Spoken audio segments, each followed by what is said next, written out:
চোরাবালিতে আটকে বিএনপি কোনো কিছু আদায় করতে পারবে না। বিএনপি প্রথম ধাপে 89 জন প্রার্থীকে বহিষ্কার করেছে। এই বহিষ্কৃত নেতাদের মধ্যে প্রথম ধাপে 7 জন চেয়ারম্যান পদে নির্বাচিত হয়েছে। ভাইস চেয়ারম্যান পদেও 2 জন নির্বাচিত হয়েছে। মহিলা ভাইস চেয়ারম্যান পদেও 2-1 জন নির্বাচিত হয়েছে। জাতীয় পার্টি, ইসলামী আন্দোলন, জামাত সহ কয়েকটি দল স্বতন্ত্রভাবে উপজেলা পরিষদে নির্বাচনে অংশ নিয়েছে।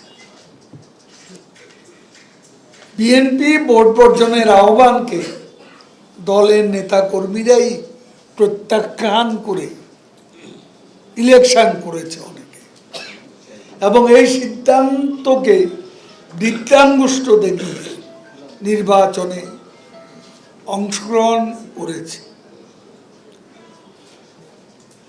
আসলে বিএনপির রাজনৈতিক সিদ্ধান্ত এখন উদ্ভট গাল গল্পে পরিণত হয়েছে।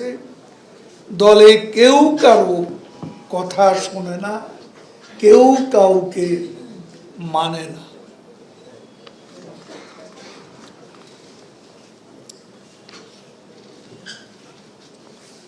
আমাদের নেত্রী স্থানীয় সরকার ব্যবস্থাকে উন্নত করেছে, শক্তিশালী করেছে।